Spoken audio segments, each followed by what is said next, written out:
வைகோவை பற்றி நான் ஒன்றும் சொல்ல விரும்பவில்லை. உங்களுக்கே அவருடைய பிஹேவியர் நல்லா தெரியும். உங்ககிட்ட எப்படி பிஹேவ் பண்ணாருன்றது நாடே பார்த்தது.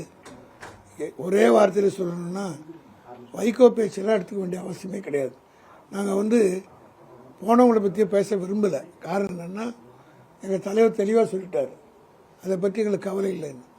அதனால் வைகோ எது ஒன்றா சொல்லிட்டு போகிறார், அதை பற்றி கவலை இல்லை. அவர் வார்த்தை எப்படி அரசியலில் ஒவ்வொரு முறை ஒரு வேஷம் போட்டார்ன்றது எல்லோருக்கும் தெரியும்.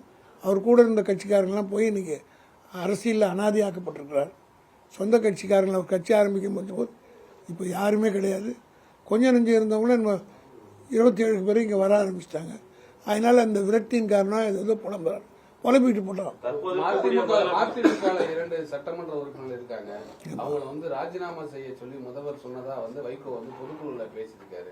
ராஜினாமா பண்ண சொல்லுங்க, நான் பிரச்சாரம் பண்றேன் அப்படின்னு சொன்னதா சொல்லியிருக்காரு. அவங்க ராஜினாமா பண்ண மறுத்திருக்காங்க. இந்த கருத்தை எப்படி பாக்குறீங்க? இதுல இருந்து என்ன தெரியுதுன்னா, வைகோ எப்பேற்பட்ட ஆள் இருந்தது வைகோ விஜய்க்கே ப்ரூவ் பண்ணிட்டார்.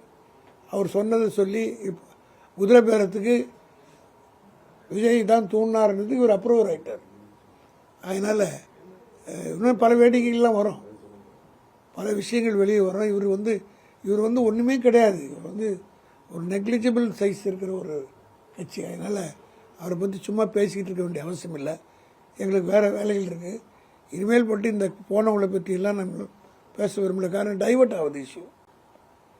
இன்றைக்கி ஆட்சி செய்கிற தப்புகளெல்லாம் மறைப்பதற்காக இவர்களை பற்றி பேசி கொண்டிருப்பதிலே ஒன்றும் இல்லை. இவங்களை மக்களை ஒதுக்கிட்டாங்க. அதனால் இந்த ஆட்சியில் பல்வேறு இன்றைக்கு கூட 12 கொலை நடந்திருக்கு. நீங்கள் இந்த மாதிரி இஷ்யூக்கள் வரும்போது அது டைவர்ட் ஆகிடுது.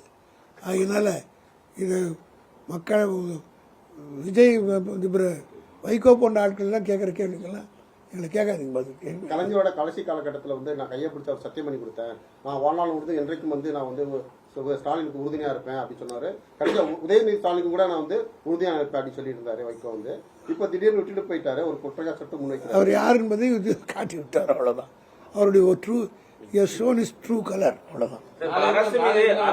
தமிழக வெற்றி கழகம் நாளைக்கு ஒரு புதிய கூட்டணி அமைக்கக்கூடிய முயற்சியா இந்த கூட்டணி கட்சிகளுக்கான ஒரு கூட்டத்தை நாளைக்கு கூட்டியிருக்காங்க. எல்லா கட்சியும் எது ஒன்றும் செஞ்சுட்டு போட்டோம். எங்கள் தலைவர் தெளிவாக இருக்கிறார். அவர் பின்னாடி நாங்கள் தெளிவாக இருக்கிறோம். அதனால் இன்னைக்கு நடக்கக்கூடிய பல்வேறு பிரச்சனைகளை மக்கள் திசை திருப்புவதற்காக இப்படி போன்ற நிகழ்ச்சிகள்லாம் நடக்குது. அதனால் அட்டென்ஷன் டைவர்ட் ஆகக்கூடாது. இது அரசாங்கம் செய்கிற தவறுகள்.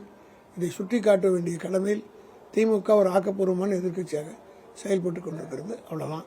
வைகோவெல்லாம் ஒரு பொருட்டே இல்லைங்க. அவர் விட்டுருங்க. இல்ல, நீங்க இப்ப அரசு செய்யக்கூடிய தவறுகளை சுட்டி காட்டிட்டு இருக்கீங்க. இதுக்கு அடுத்து வரக்கூடிய 5 ஆண்டுகளுக்கும் முதலமைச்சரா விஜய் தான் இருப்பார் சொல்லி வைகோ சொல்றாரு. ஒரு உறுதிப்பான அவர் என்ன நீ கொஞ்சம் முன்னாடி சொன்னீங்க, கலைஞர்கிட்ட உறுதிமொழி கொடுத்தாரு.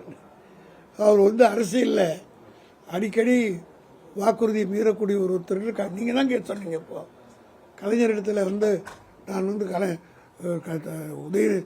மு.க. ஸ்டாலினோடு இருப்பேன், உதயநிதி ஸ்டாலினோடு இருப்பேன்னு சொன்னாருன்னு சொல்லிட்டு இப்போ ஆஸ்திரேலியா வர்றாரு. அதனால் அவர் பேச்செல்லாம் பெருசாக எடுத்துக்காதீங்க, விட்டுட்டு போங்க.